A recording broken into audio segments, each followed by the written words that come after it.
Santíssimo Deus, exaltamos o Teu nome, reconhecemos a Tua grandeza através dos cânticos, reconhecemos que o Senhor é o nosso manancial, do Senhor, por fontes rotas que tentam se aproximar de nós, nos oferecendo prazeres vãos, porque sabemos que o Senhor é o nosso manancial de vida.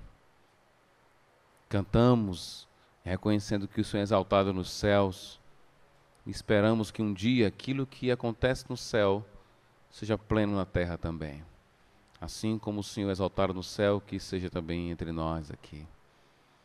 No céu sabemos que não há pecado e que o Senhor é exaltado de forma plena, enquanto aqui ainda as coisas não andam como esperamos que devam estar. Abençoe esse momento que queremos ler a Tua palavra, Senhor. Guarda nossas mentes, principalmente guarda nossos corações, para que de forma alguma tenhamos uma resistência à Tua palavra. Mas nos dá um espírito de adorador, em que se desprende de si mesmo e se volta para Ti, colocando o Senhor no canto devido, que o Senhor sempre está. Só resta nos reconhecer, o Senhor é o centro de todas as coisas. Que venhamos a amadurecer a negação de si mesmo, porque isso é uma libertação.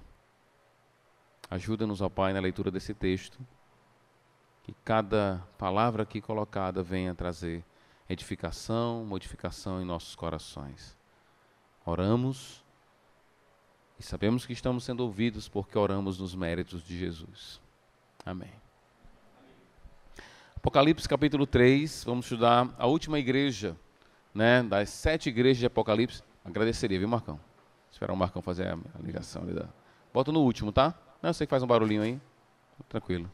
Espoletinho aí. Vamos estudar então a última igreja das 7. Lembra que João tem uma visão no capítulo 1 do livro de Apocalipse. E dentro dessa visão você encontra essa série de cartas que são enviadas aos anjos das igrejas.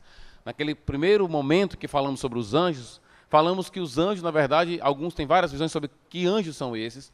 Alguns acham que são os pastores, porque a palavra anjo, na língua grega como na língua hebraica, que são as línguas bíblicas, elas têm a ideia de mensageiro. Mas eu entendo que anjo aqui, como em toda vez que a palavra anjo aparece na literatura apocalíptica, como também no livro de Apocalipse, é um ser espiritual, um ser angelical, que faz parte de um grupo diferente dos seres humanos. Então, esses anjos aqui são como se fossem guardiões da igreja. De alguma forma, essas verdades são importantes que eles saibam e que a igreja também fique sabendo, inclusive ficou sabendo, e nós estamos sabendo também.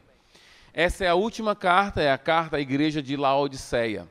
A cidade de Laodiceia é uma cidade conhecida pela sua riqueza.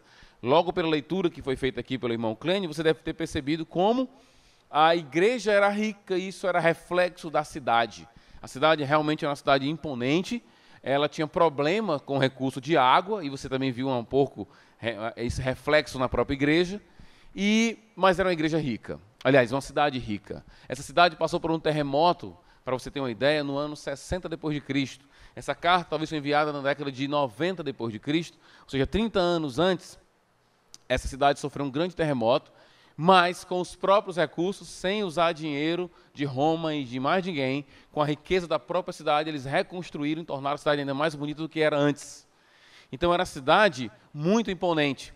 E o que eu acho assim, que me chama muita atenção na leitura da carta à Laodiceia, é que aquilo que você aprende da cidade, não da igreja, aquilo que você sabe sobre a cidade acaba se refletindo na igreja. A cidade era conhecida pelo seu orgulho e riqueza, a igreja também. A cidade era conhecida por ter problemas de abastecimento de água. E a cidade de Herápolis, que ficava uns 10 quilômetros ao norte, e a cidade de Colosso, que ficava uns 17 ao leste dessa cidade aqui, elas tinham, de uma ponta, eles tinham a água morna, que era uma água geralmente medicinal. Até hoje, tem cidades que você vai só para tomar banho com aquelas águas medicinais. A cidade de Herápolis tinha águas medicinais, que eram águas quentes. Tinha a cidade de Colosso, que era uma água fresca e uma água mineral, água de boa qualidade, enquanto que A Laodiceia ficava entre as duas e a água chegava lá por meio dos aquedutos. Construídos até hoje, você pode encontrar imagens desses aquedutos na internet. E quando a água chegava lá, chegava morna e chegava, digamos assim, inútil para o consumo direto das pessoas. Então é muito interessante como aquilo que acontece com a cidade, de alguma maneira, também é reflexo da igreja. A cidade esbanjava a riqueza, e a igreja então achava, o que eu acho interessante é isso, a igreja chamou para si coisas da cidade que ela não era. Ela chamou para si a ideia de que ela era rica. E Jesus vai dizer para essa igreja, vocês não são ricos, vocês são miseráveis. E essa igreja que não chamava para si a ideia de ser morna, era na verdade a parte negativa da cidade, era exatamente aquilo que representava devidamente a igreja. A cidade era rica e tinha água morna, mas a igreja não era rica, a igreja era morna. A gente vai estudar um pouquinho mais sobre o que significa ser morna, ser crente, ser frio aqui. O ponto é, das igrejas que nós estudamos até agora, essa é uma das piores igrejas que a gente pode perceber. Primeiro, porque você vê uma imagem de Cristo do lado de fora da igreja, batendo na porta. Você vê a imagem de Cristo dizendo que está a ponto de vomitar a igreja. E você não vê uma palavra de elogio por parte de Jesus a essa igreja. E você vê também, por parte da pessoa de Cristo, uma palavra dura para com essas pessoas, mas ainda assim, muito amorosa. É uma carta que me chama muito a atenção, porque Cristo vai mostrar para essas pessoas que o estado de miserável nem sempre é percebido pelos miseráveis. Jesus vai dizer para essa igreja, né? Vocês não sabem, vocês são miseráveis. Vocês não sabem disso, mas vocês são assim. E esse estado de condição miserável nem sempre é percebido pelas pessoas. E quando nós conseguimos perceber, isso é sinal da graça de Deus que nos faz abrir os olhos e enxergarmos a nossa própria condição. Coisa que essa igreja não estava percebendo, mas que agora, pela graça do Senhor, a carta foi enviada. E na carta você tem, apesar de um tom assim muito forte de rejeição das obras desses irmãos, você tem uma abertura para o arrependimento. Diferente, por exemplo, quando ele escreve para aquela igreja que tem uma mulher chamada Jezabel, o epíteto dela é Jezabel, quando ele diz para ela não tem mais chance de arrependimento. Eu já dei para ela, não tem mais não. Mas para essa igreja, apesar de tudo isso, ela ainda tem uma palavra de arrependimento. Há um convite, inclusive que é extremamente lindo a mensagem de Cristo para essa igreja. Eu estou à porta batendo. Se você abrir, eu vou entrar, vou cear com você e teremos uma comunhão maravilhosa. Então há um convite ainda por parte de Cristo a essa igreja, e mostrando que Deus ama essa igreja, e certamente essa carta deve ter modificado alguma coisa, porque Jesus Cristo é apresentado como aquele que tem na sua mão as igrejas. Ele anda entre os candelabros, ele tem as 7 estrelas na mão, ele é aquele que tem um poder sobre todas as igrejas. Vamos continuar lendo, vamos ler o texto? Devagarzinho a gente vai fazendo a nossa exposição como de costume. Vamos lá então. O texto começa, ao anjo da igreja em Laodiceia, escreva, essas são as palavras do Amém, a testemunha fiel e verdadeira, o soberano da criação de Deus. Interessante porque Deus é descrito aqui como Amém. Essa expressão nós encontramos no livro de Isaías, aplicado a Deus Pai. Aquilo que a gente já aprendeu várias vezes. O autor, aqui João, e o próprio Jesus Cristo, claro, registrando, mostra que aquilo que é colocado ao Pai é então aplicado à pessoa de Cristo. Ele é o Amém porque ele é verdadeiro, ele é a testemunha fiel e verdadeira, alguém que você pode confiar, e ele é digno de confiança, e o seu testemunho é, digamos assim, genuíno, é autêntico. E o que é interessante é que quando você vê essa descrição de Cristo, ela na verdade é um contraste com a igreja. Se Cristo é alguém digno de confiança e alguém que testemunha realmente, é uma testemunha fiel, ou seja, ele fala a respeito das coisas do Pai, do plano de Deus, o mesmo não se pode dizer da igreja de Laodiceia. Não é uma igreja de confiança e também não é uma igreja que tem um testemunho devido ao seu papel de ser candelabro do mundo, como a igreja é pintada no livro de Apocalipse, como a luz do mundo, como aqueles que vão testemunhar de Cristo, mesmo que isso venha trazer algum tipo de dano físico, de relacionamento, mas vai acontecer isso, ou seja, a pessoa tem consciência disso. Essa igreja não tem agido como igreja, não tem testemunhado de Jesus Cristo. As pessoas não sabem de Cristo por meio dessa igreja. O que é interessante, irmãos. Essa igreja não tem problema doutrinário, como outras igrejas têm. Essa igreja não tem ameaça de heresia dentro da igreja, como outras igrejas têm. Essa igreja não sofre perseguição, como outras igrejas ao longo da leitura sofrem. E essa igreja não tem problema financeiro, como outras igrejas sofrem. Ou seja, é a igreja que todo mundo, ou boa parte das pessoas, diriam, essa é a igreja. Não tem problema doutrinário, não tem problema de relacionamento, nada disso. Eis o problema dessa igreja, uma apatia e uma ineficácia no seu testemunho para com os de fora. Ela era tão assim, as coisas estavam indo tão bem para essa igreja, que ela parece que esqueceu do seu papel maior de testemunhar de Cristo para as pessoas. Ele continua dizendo, conheço as tuas obras, sei que você não é frio nem quente. Melhor seria que você fosse frio ou quente. Assim, porque você é morno, não é frio nem quente, estou a ponto de vomitá-lo da minha boca. Vamos devagar aqui. Aqui há duas linhas de pensamento com respeito ao que significa ser morno. Como eu falei para vocês, havia uma questão envolvendo água aqui, né? Uma cidade tinha água fria, pertinho de lá, outra tinha água quente, e a passagem de água lá fazia com que a água tivesse elementos minerais que provocavam, tanto elementos minerais como a própria temperatura da água trazia essa ideia de vômito, né? Até hoje algumas pessoas tomam água morna para vomitar, né? Então, qual é o ponto aqui? O que tem a ver essa água morna com a situação da igreja?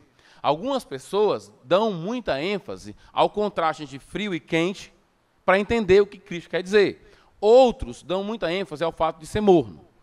Então, alguns acham que tem a ver com a espiritualidade. Aí alguns dizem assim, ó, ser quente e frio é ter intensidade. Ou você está muito assim, né?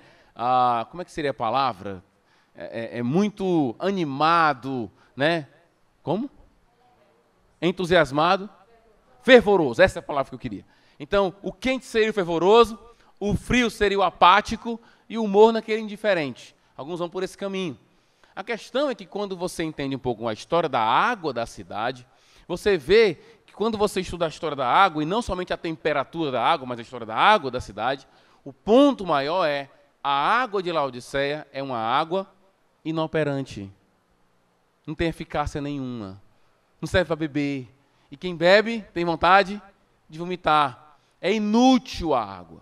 Então, eu não diria que o ponto é a igreja é quente ou fria, no sentido de que ela é fervorosa ou fria. Não é esse o ponto? Não é essa a ideia? Por que eu não acho isso? Porque Cristo não diria assim, quem dera você fosse pelo menos fria. Como é que Cristo vai querer isso para a igreja dele? Que a igreja seja fria. Ele não vai querer isso. Na verdade, o quente é uma água útil. E a água fria, uma água útil. Mas a água morna, não. Então, eu acho que o ponto maior é a utilidade da água.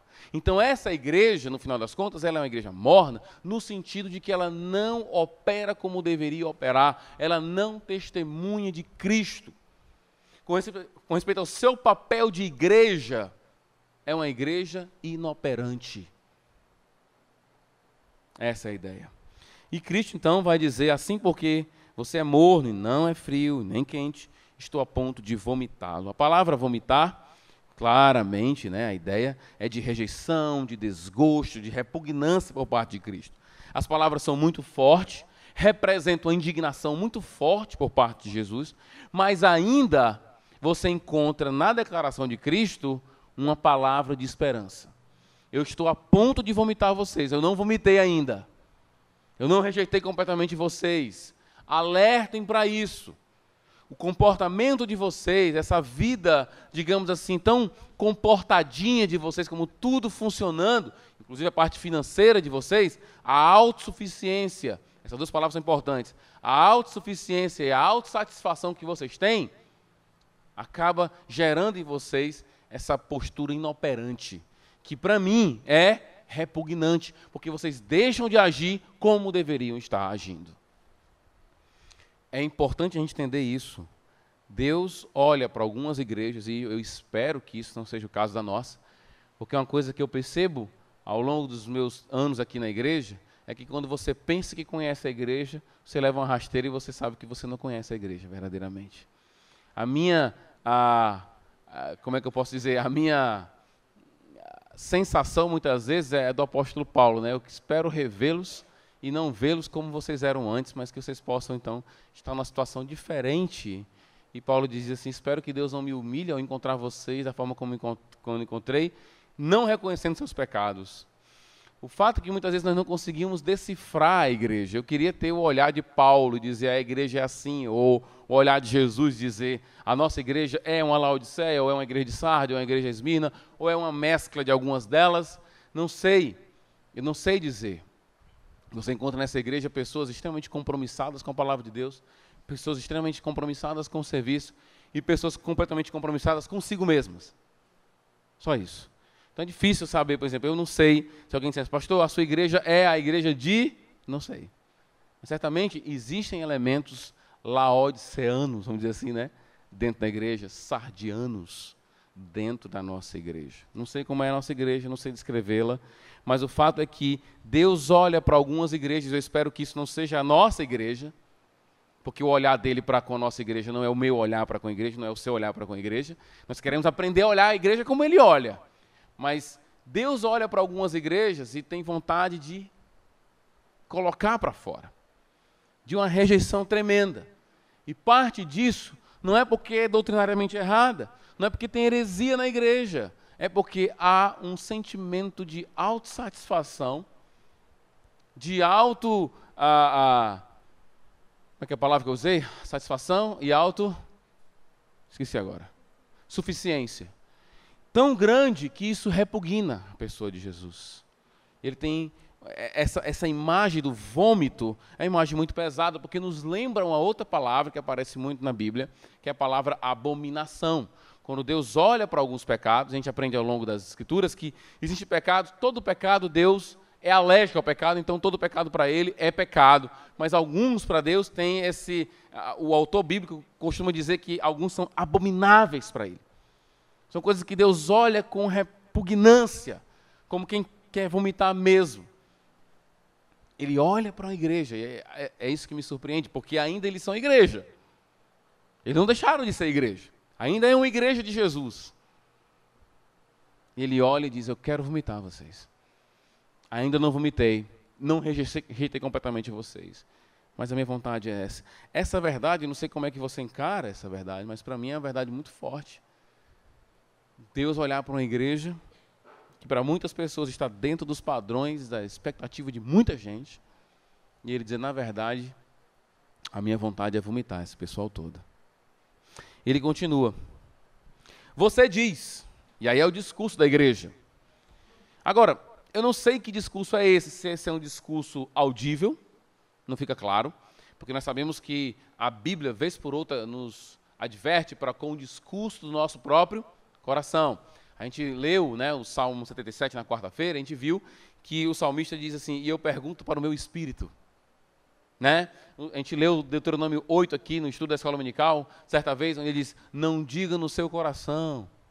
Então há um discurso que não necessariamente é um discurso de voz, mas é um discurso que está dentro do nosso coração, que às vezes nem nós conseguimos ouvir, mas está lá dizendo. Nós não sabemos como é esse discurso aqui, mas o que fica claro, essa igreja tinha uma visão extremamente positiva de si mesma. Olha, a igreja diz para si mesma: eu estou rico, adquiri riquezas e não preciso de quê? De coisa alguma ou de nada. Autossuficiência. Eu não preciso de ninguém. Eu não preciso de nada. Eu tenho tudo o que eu preciso. Ninguém pode adorar a Deus com esse espírito. Não há adoração com esse espírito. Ninguém pode dobrar o joelho nesse espírito. Ninguém pode clamar e orar a Deus nesse espírito de autossuficiência. Eu não preciso de ninguém, não preciso de mais nada. Eu tenho a minha vida completamente suficiente. É uma igreja que, por causa da riqueza, de toda a estrutura que a cidade tinha, acabou copiando o espírito da cidade. Você vai para algumas cidades aqui, você não precisa conhecer muitas cidades aqui no Nordeste, mas algumas cidades você vai e você pega claramente o espírito da cidade. Tem cidades que são marcadas pelo turismo, cidades marcadas pela vida mais boêmia, né? Você vai para a cidade, inclusive um amigo meu, um professor da escola Charles Spurgeon estava falando para mim, Roma, eu vim, fui uns terrenos em Aquiraz, eu fiquei surpreso, porque quando eu passei no centro, era tanto bar cheio de gente bebendo, que eu fiquei besta. E aí ele disse, a cidade é assim, esse é o espírito da cidade. E tem cidade que você entra e você vê o espírito da cidade. O espírito da cidade de Aquiraz, por exemplo, é um espírito de cidade de pessoas que não gostam de trabalhar. Claramente é isso, né? É um pessoal que é mais boêmio, que é da cachaça mesmo. E a gente fica assim, isso é o jeitão da cidade. Será que esse jeitão não entra dentro da igreja também? Não, pastor, mas aqui ninguém bebe esse tipo de coisa, não. Mas o espírito, às vezes, é o mesmo. A igreja abraçou tanto a cidade que acabou pegando os elementos culturais da cidade para si mesmo. E eles, então, esse espírito, né, de autossuficiência entrou na igreja. E aí vem Jesus dizendo assim, não reconhece, porém, que é miserável. Não sei como é que está na sua Bíblia, mas a minha tem não reconhece. Algumas versões colocam não sabe. Não sabe que é infeliz ou não sabe que é miserável. Desgraçado. As versões ficam tentando procurar uma palavra melhor. É desgraçado, miserável. Porque a palavra realmente é uma palavra terrível. É a mesma palavra que nós encontramos em Romanos capítulo 7, quando ele diz, miserável homem que sou, quem me livrará do corpo dessa morte? A mesma palavra. Cristo olha para aquela igreja, né, todo mundo extremamente arrumado, todo mundo com grife, todo mundo bem, chegando nos seus carros maravilhosos, tudo bem estruturado, o ar-condicionado rolando, está tudo funcionando muito bem, o som de primeira, nenhum problema doutrinário, está tudo legal. E ele diz, vocês na verdade são como mendigos cegos. A gente teve aquela oportunidade de pregar lá no Zé de Alencar, e um dos caras que o irmão Firmino pregou era né, quando eu pensei nele quando eu li esse texto aqui. Como é o nome dele? Volney, o nome do cara.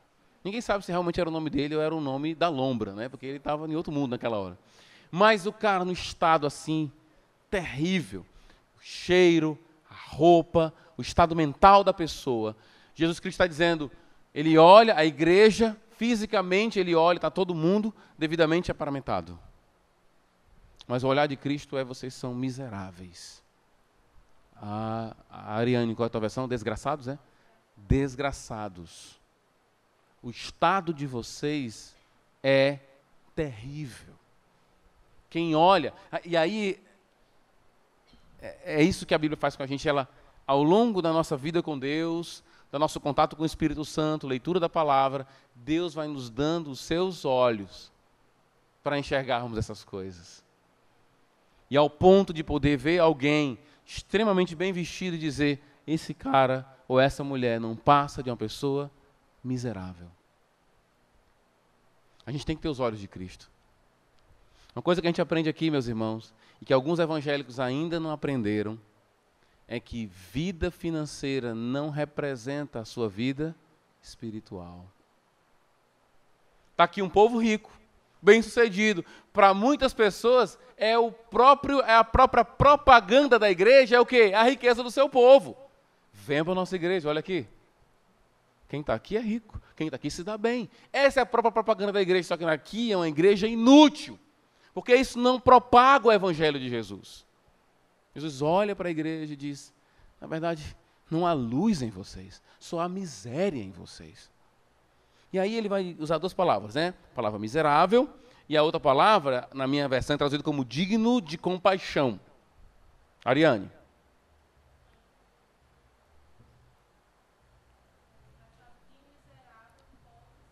Miserável, então é a segunda palavra. A minha é digno de compaixão. Miserável. Essas duas palavras descrevem bem o estado dessas pessoas. São quase que paralelas, tá?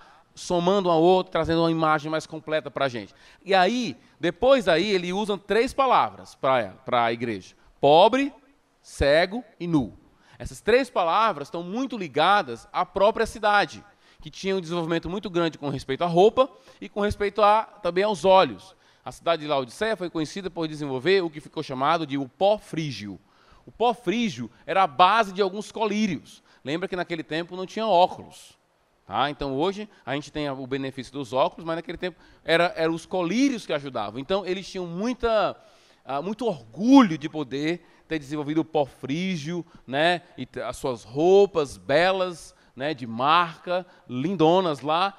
E Cristo faz um contraste completo. Vocês acham que estão vendo porque vocês têm aquele pozinho que ajuda na visão? Vocês são cegos. Vocês acham que se vestem bem? Na verdade, o estado de vocês é de nudez. E a palavra nudez aqui é como se fosse alguém com trapos por cima. Não é uma nudez necessariamente completa, mas alguém que está assim com trapos.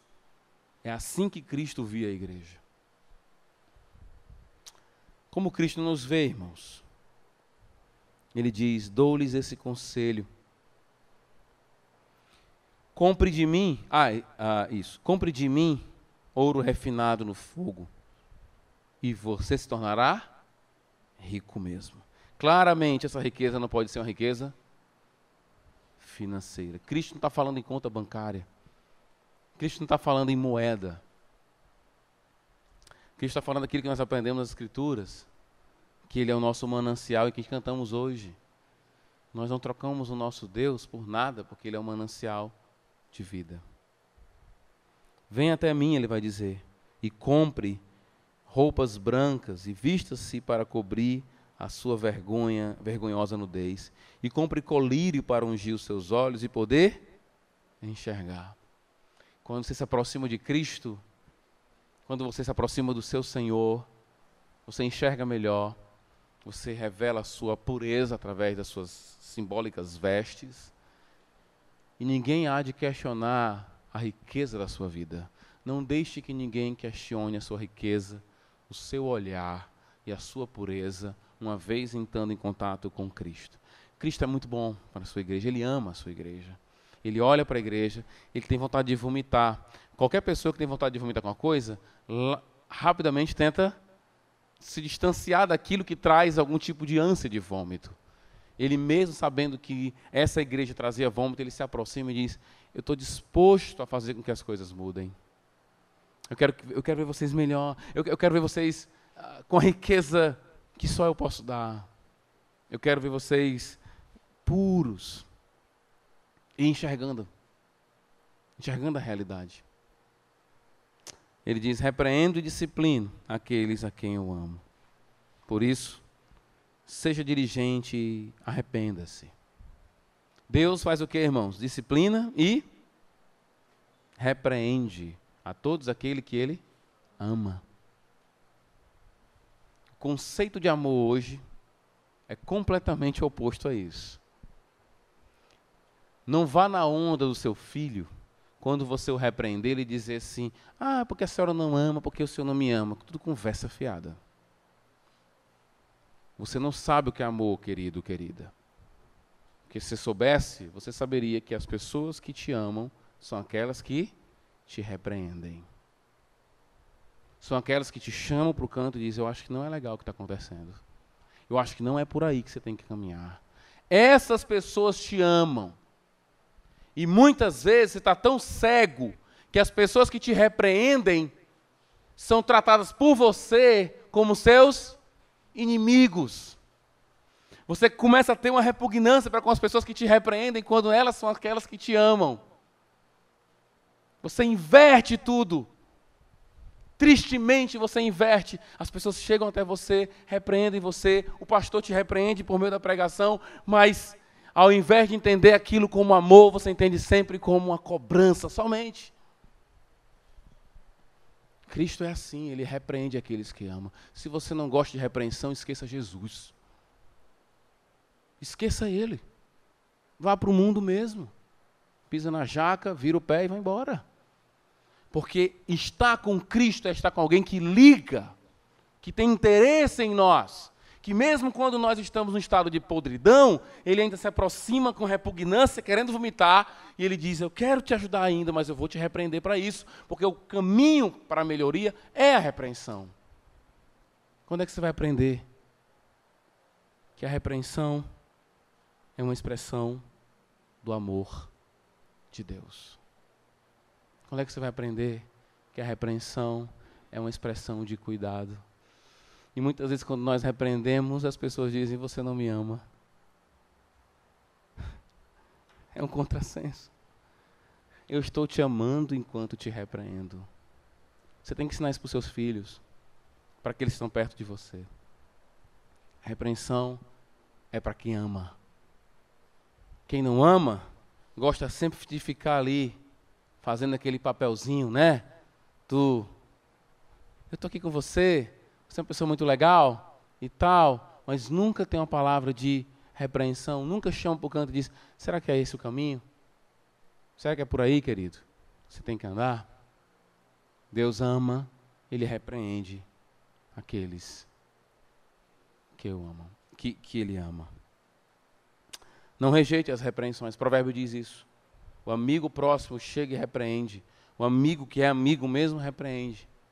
O outro tem palavras, sempre palavras lisonjeiras, positivas. Se seu namorado nunca te repreendeu,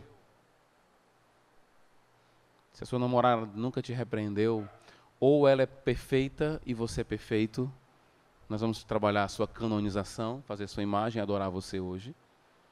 Ou há um equívoco naquilo que você tem chamado de amor.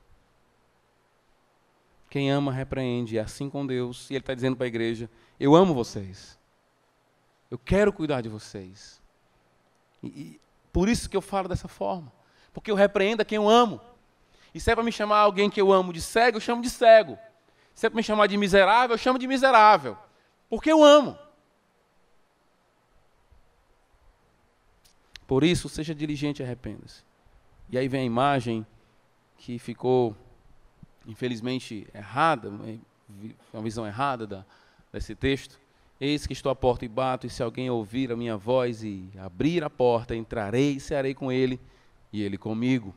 Tem até um quadro que eu acho que é Homer Hunt, escreveu, não lembro o título do quadro, mas é essa imagem, né, de Jesus Cristo com a lâmpadazinha, e batendo na porta, e salvo engano, não lembro mais da imagem direito, a porta não tem uma fechadura para o lado de fora. Qual é a imagem aqui? Primeiro, duas perguntas. Que ceia é essa? Ela é presente ou futura? E segunda pergunta, que é importante também, esse desafio é para a igreja toda ou é para os indivíduos da igreja? Vou pela segunda pergunta. Eis que estou à porta e bato. Se alguém. Então, para mim, o desafio de Cristo não é agora a toda a igreja, não é uma mensagem corporativa. Ele está falando com as pessoas. Ele está dizendo, tem alguém aí que quer abrir a porta para mim? É um desafio individual. E a outra pergunta é sobre a ceia. Que ceia é essa? Nós sabemos que o reino de Deus ele é desenhado, né, ele é ilustrado como uma grande ceia, onde nós nos alimentamos com o Senhor. A alimentação na cultura antiga, ela tem significados muito grandes. Quando alguém tinha um problema com outra pessoa, ela resolvia esse problema, até hoje alguns podem até fazer isso, ela resolvia chamando a pessoa para comer na casa dela. Comer na casa de alguém era um símbolo de comunhão, de amizade, de compartilhar. Até hoje, quando alguém, pelo menos, eu acho que na nossa cultura ainda permanece um pouco disso, da cultura bíblica, quando alguém diz assim, você não quer almoçar lá em casa, não? É um tipo de... Você não quer aproximar mais a amizade? Você não quer ficar mais amigo meu? É uma forma de dizer, não é? Comer na casa de alguém é isso. Cristo está dizendo, usando essa ilustração da reconciliação, do amor, da amizade, dizendo, eu estou disposto. O que eu acho mais bonito é, ele não está na porta somente. Ele está na porta batendo. Ele está na porta te chamando. E ele não está chamando alguém para salvação, não. Ele está falando com pessoas que já são crentes, com pessoas da igreja, que estão num estado de cegueira muito grande, mas ainda são parte do povo de Deus e da igreja. Ele está querendo, então, restaurar a amizade. O enfoque aqui, o convite não é para recomeçar, não é para começar um relacionamento, mas para renovar o relacionamento, restaurar o relacionamento. Abra a porta que Cristo está pronto para entrar numa comunhão profunda contigo. Você que tem colocado Ele para fora da sua casa. Você que tem confiado em você mesmo, autossuficiente, autossatisfação, Cristo está sempre fora. E Ele amorosamente, isso não é fraqueza em Deus. Não é fraqueza em Deus. É dispor de amor profundo do Senhor. Eu tô te esperando. A gente sabe, principalmente aqueles que estão estudando comigo no semear, nesse semestre agora, nesse módulo agora, sabem que existem informações que são informações que estão por trás dessas aqui. Aquelas que dizem assim, pastor, então, quer dizer que depende de mim? Você vai saber, lendo algumas passagens bíblicas, que toda vez que a gente abre a porta, é porque o próprio Deus já mexeu em nossos corações antes.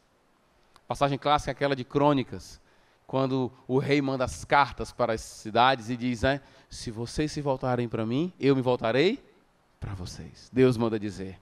E aí então dá a ideia, né? Quer dizer que se eu não me voltar, Deus não se volta para mim? Quer dizer que depende de mim, a palavra final é a minha? Você continua lendo e algumas cidades se voltam para Deus, se arrependem. E o texto vai dizer que Deus mexeu no coração deles. A explicação está em Deus. Quando você abre a porta dizendo obrigado por ter me dado a vontade de abrir a porta. Que você abra a porta para Deus ter uma comunhão mais íntima com você. Ao vencedor, ou seja, aquele que vai até o final, que não desiste, né? Aquele que persevera, esse que nós temos aprendendo ao longo das cartas, darei o direito de sentar comigo no meu trono, assim como também eu venci e sentei-me com meu Pai em seu trono. Ou seja, nós vamos participar do reino de Deus, de uma forma diferenciada. Ao longo da nossa leitura de Apocalipse, vamos aprender um pouco mais sobre esse reino. Aquele que tem ouvidos, ouça o que o Espírito diz às igrejas. Tem algum tempo aqui para nossas aplicações. Primeira aplicação. É muito interessante como a igreja assumiu o espírito da cidade. Como a igreja, ao invés de ser agente de mudança da cidade, foi tomada pela própria cidade. O testemunho da igreja era inoperante. Uma igreja rica, mas sem o brilho da luz de Jesus.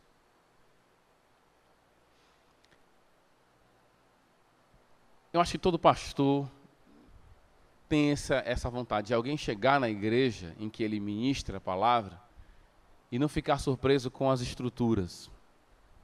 Eu me lembro que eu fui para uma igreja lá em Fortaleza, não vou dizer o nome, em que em nenhum momento o pastor falou das ovelhas dele. A pastora estava comigo. Ele me chamou e disse, esse aqui é tudo mármore, foi tantos R$1.000. Aí ele passou por um lugar, esse corrimão é um corrimão de aço inox, foi tantos R$1.000.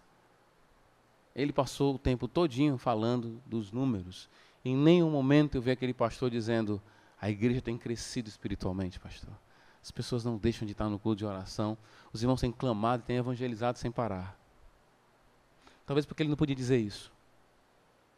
Eu acho que um pastor, ele quer ver, não que alguém chegue assim, pastor, legal lá na igreja, o prédio, as pessoas, não somente isso, mas é mais bonito alguém dizer assim, eu vim para a igreja porque eu conheci alguém da igreja que revelou Cristo para mim no seu viver.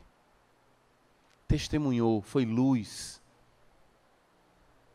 Porque se não somos luz, queridos, em casa, no trabalho, nós somos água morna, que não tem função que nós devemos ter, que é de iluminar as pessoas com o Evangelho. Se você vem para a igreja, é um exercício espiritual seu, religioso, vamos colocar assim, isso não quer dizer nada. No final das contas, Deus pode estar querendo te vomitar. Você tem que testemunhar de Cristo, na vida, nas palavras. Eu tenho ouvido coisas entre nós, muito tristes entre nós. E me dá uma sensação, às vezes, de que as pessoas estão se enganando ao estar na igreja. De que vieram para cá com outras propostas, com outras buscas, que não Jesus. Aqui é um lugar onde nós queremos refletir Jesus. Se você não quer refletir Jesus, procura outro lugar para você. A gente fala isso com tristeza. A gente quer que todos reflitam a Cristo aqui. Mas se você não quer, não atrapalha. Tá? Não atrapalha. Seja luz. Ao mesmo tempo, eu queria que você, na verdade, a minha vontade era que você tivesse a postura de abrir a porta. De ter um relacionamento com Jesus ao ponto de testemunhar dele. Outra aplicação. Uma igreja sem problemas doutrinários, sem perseguição, sem problemas financeiros, não necessariamente é aprovada no crivo de Cristo. Todas essas análises são importantes, mas elas não são as únicas análises que Cristo faz quando ele olha para uma igreja. Ele não só olha para o crivo financeiro, para o crivo doutrinário, ele olha para a igreja como luz do mundo. Que a nossa igreja seja essa, que ilumina essa cidade, e não seja engolida por ela. Terceira aplicação. Algumas pessoas medem sua espiritualidade ou a aprovação de Deus por sua condição financeira. É muito comum isso acontecer. É muito comum você ouvir alguém dizendo, Deus me abençoou, tradução, Deus me deu mais condições financeiras. A Bíblia não nos permite misturar as coisas. A Bíblia nos impulsiona a estabelecer uma distinção clara. Nem sempre estar bem financeiramente estar bem com Deus. Não confunda isso. De todas as igrejas aqui alistadas, essa é a igreja rica, da grande cidade, onde os membros são ricos, mas espiritualmente são pobres, miseráveis. Não confunda a sua condição financeira com bênção de Deus, não. Portas abertas, às vezes, não são oportunidades, são provações. Nem sempre é assim. Bênção tem sido basicamente sinônimo de dinheiro, posse e matéria. Como crentes, não somos materialistas. Mas parece que na prática é assim que a gente mede o amor de Deus por nós. Então, quando as coisas começam a piorar, a gente diz, Deus não me ama, Deus não cuida de mim, Deus está longe de mim. Por quê? Você mede o amor de Deus somente por dinheiro, essa é a sua forma de avaliar o cuidado de Deus por você? E também estar bem financeiramente não quer dizer que Deus aprova essas coisas, de forma alguma. Tire isso da mente. Muitas pessoas não entendem que às vezes dinheiro não é bênção, é escravidão. Às vezes dinheiro não é bênção, dinheiro é provação. Vamos ver até onde ele vai? Vamos ver até onde ela vai? Vamos ver se a vida dela é avaliada e a dele é avaliada pelo que se ganha. Muitas vezes, oportunidades não são necessariamente portas abertas, são provações. Vamos ver como é que essa pessoa avalia sua vida. Deus pode nos provar tirando de nós coisas, mas Ele pode nos provar nos dando coisas também. Para ver até onde está e onde está o nosso coração. Quarta aplicação. Autossuficiência e autossatisfação são irritantes a Deus. Por quê? Porque quem é autossuficiente, primeiramente, não ora. Ele pode até abrir a boca, colocar o joelho no chão, vir para o culto de oração, levantar a mão, fazer pedido, ir para o grupo lá, orar, da noite dorme, ora, na hora da refeição ora, mas nós sabemos, como diziam bem os puritanos, que nós devemos orar até orar. Nem sempre nós oramos quando estamos orando. Pessoas que são autossuficientes não oram. Não tenho que agradecer, né? Porque tudo é pela força dela mesma. Não tenho que pedir, porque... Inclusive tem crente que não diz assim, eu não quero pedir nada a Deus. Como se fosse assim um sinal de espiritualidade. Não, é um sinal de orgulho, filhinho. Não exerce fé, porque fé, na verdade, é um reconhecimento da nossa falha e confiança em outro e não em nós. Quem é autossuficiente não adora a Deus, porque o foco está sempre na própria pessoa e não em Deus. A autossuficiência irrita a Deus, porque todo o centro fica em você. Agora eu quero dizer para você, a autossuficiência acaba com a gente. Destrói a gente. Porque ela é mentira. Porque nós não somos autossuficientes.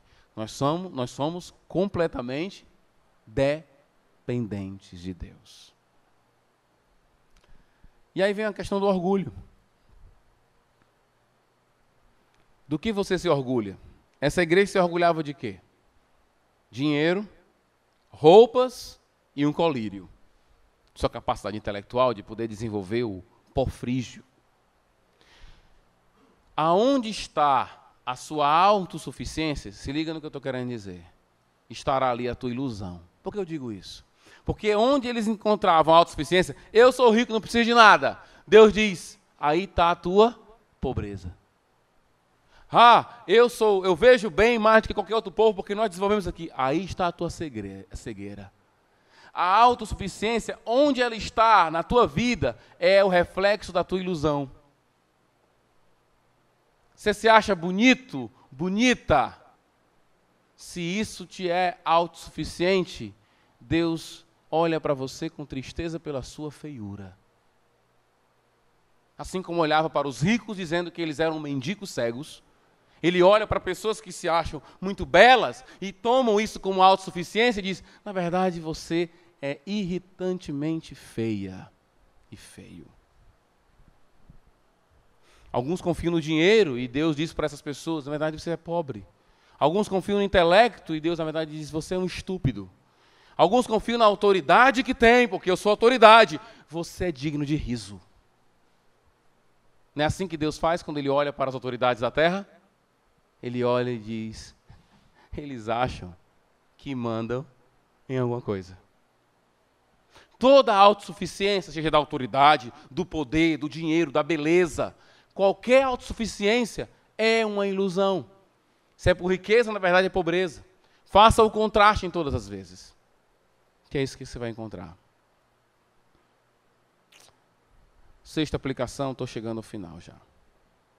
Palavras duras não implicam em falta de amor. Palavras duras não implicam em falta de amor. As críticas que eu quero receber às minhas pregações são do tipo, o senhor não pregou a Bíblia. Eu li o texto e vi que o senhor está dizendo não tem nada a ver com a Bíblia. Na hora que você fizer essa crítica, eu vou aceitar a sua crítica. Mas na hora que você disser assim, as suas palavras são duras demais, isso não é crítica que eu receba. Eu não vou receber essa crítica. Porque palavra dura não é necessariamente a ausência de amor. É o contrário. Alguém tem que fazer isso. Porque nesse mundo de pessoas frouxas, que as pessoas não querem falar com ninguém, porque pode machucar, né? Nesse mundo de pessoas hipersensíveis, alguém tem que gritar no pé do ouvido de alguém e dizer, você está errado, meu filho. Acorda. Nesse mundo em que os pais não querem chamar a atenção dos filhinhos porque pode machucar o bebezinho, alguém tem que gritar no pé do ouvido. Alguém tem que saculejar. E se Deus quiser me usar para ser esse instrumento, eu vou ser. Critique. Pode criticar dizendo, o que o senhor pregou não é bíblico. Você senta comigo, abre a Bíblia comigo e vamos estudar. Agora tu estuda. Porque é isso que eu faço, toda semana. Debaixo do poder de Deus e muita oração. Eu estudo com muita seriedade. Na hora que você não concordar, você diz, senta aqui, pastor, que agora a gente vai... vamos lá. Isso não é orgulho, isso é confiança. É diferente. Mas nunca me critique, pastor agora tá, né? O tom lá tá muito... Você quer o quê, filho? Você quer que o pastor tenha todo domingo alisando sua cabecinha? Eu acho que tem muitas igrejas aqui em Aquiraz que podem dar isso que você quer. Mas isso não necessariamente é amor. E na hora que você quebrar a cara, você vai dizer, Deus usou o pastor para me repreender, eu não aceitei a repreensão. Sétima aplicação. Jesus nos convida a uma comunhão íntima com Ele. Ele quer resolver a sua relação com Ele. Ele bate na porta. Ele está dizendo, que tal a gente ter uma refeição? E aí vem uma outra aplicação que é a última. A comunhão com Cristo é algo prazeroso. É gostoso ter comunhão com Ele. Essa semana retrasada, foi semana retrasada que eu fui para a casa do pastor Magno.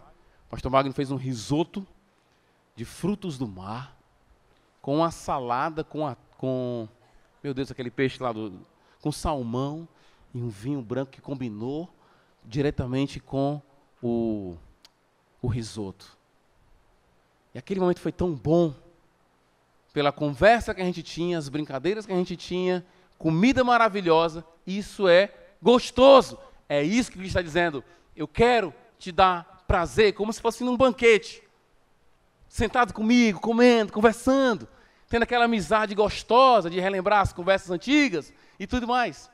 Você deve saber o que é isso. Sentar com um amigo e conversar horas e a gente não ter aquele controle do relógio, a gente poder ficar horas e horas e horas e horas conversando, enquanto comemos, nos divertimos, temos prazer. É essa imagem que Cristo está dizendo. Eu quero ter isso com você. Não é absurdo alguém não abrir a porta? Hã? Porque a imagem que eu tenho, no quadro de Roman Hunt, quadro antigo, é Jesus Cristo com uma lanterna, se não me engano é isso. Eu faria diferente, fazer ele com a comida na mão. Porque ele não somente bate na porta, mas ele traz a comida. Ele patrocina tudo para termos uma vida com Ele. Pergunto para você o seguinte, essa palavra, do versículo 20, ela não foi dada para aqueles que não aceitaram a Jesus, ela foi dada para aqueles que estão na igreja. Mas o convite de Cristo a ter comunhão com Ele pode ser aplicado àqueles que não têm Cristo ainda. A minha pergunta é a seguinte, você tem Cristo na sua vida, perto? A minha pergunta é, por que você não abre a porta? Você tem medo de Jesus? Você tem medo do prazer que Ele pode te dar? Muitas pessoas, quando vem o evangélico, só pensam assim, agora que eu sou evangélico eu não posso mais, eu não posso mais, eu não faço mais. É verdade, a gente deixa de fazer muitas coisas, mas a gente faz algo que compensa todos os nãos que nós aplicamos na nossa vida. Nós temos uma relação maravilhosa com o Criador por meio da pessoa de Jesus. E isso, meu irmão, é riqueza. Isso é enxergar. Por que deixar Cristo do lado de fora? Enquanto na sua casa não tem nada dentro para comer. Onde você come migalhas do pecado. Abra a porta e tenha uma comunhão íntima com Jesus. Estou falando para aquele que é cristão aqui, que está meio capenga na vida. Cristo quer ter um relacionamento com você e o primeiro passo, ele diz no texto, arrependam-se, voltem-se para mim, reconheçam que estão errados. E eu vou cear com você. Deus, no meu quadro, que eu não sou pintor, mas o irmão Firmino pode pegar essa ideia e fazer um quadro depois. No meu quadro, aquele que abre a porta, o trinco da porta não está no meio da porta. Está lá, no pé da porta, porque quando ele abre em humildade. Ele abre quebrantado. Ele não abre a porta em pé. Ele abre a porta prostrado. Reconhecendo em Cristo o manancial, a bênção, o prazer maior. Por que não abrir a porta? Eu não consigo entender. Enquanto a sua despensa está seca e você fica se vangloriando com seu pão seco, que o mundo tem te oferecido, eu não entendo por que você não abre a porta. Abra a porta e desfrute da vida com Jesus. Vamos orar.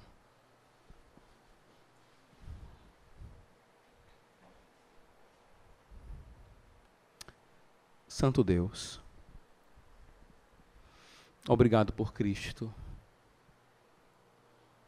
Obrigado pela proximidade do Senhor para conosco. O Senhor habita no mais altos céus, mas a tua palavra diz que o Senhor, de forma condescendente, aproxima-se do coração contrito também, do pobre, do miserável, do cego e do nu. Mesmo com ânsia de vômito, o Senhor se aproxima de nós e oferece um banquete maravilhoso, enquanto abre nossos olhos para enxergar quem o Senhor é e tudo à nossa volta. Eu clamo, Pai, a Ti. Eu rogo no nome de Jesus. Eu sei que hoje tem irmãos que estão colocando Cristo fora. Que estão se achando bem sem Cristo. Quebra o coração dessas pessoas. Leva a mão delas ao trinco para que elas possam desfrutar da bênção. O prazer que só o Senhor pode dar. E essa noite quem está aqui e te conhece sabe desse prazer. O prazer de saber que o Criador nos ama, cuida de nós, a despeito de nós. A despeito de sermos quem somos. A despeito da nossa sujeira, cegueira, o Senhor ainda se aproxima amorosamente e cuida de nós. Ajuda-nos, ó Pai, na nossa caminhada. Ser com essa igreja. Sinceramente, eu não sei como anda a igreja. A cada dia temos surpresas positivas e negativas. Mas ser com a liderança que não venhamos nunca desistir de pregar a Tua palavra, de louvar o Senhor todos os dias determinados aqui como igreja. Obrigado, Senhor. Em nome de Jesus. Amém.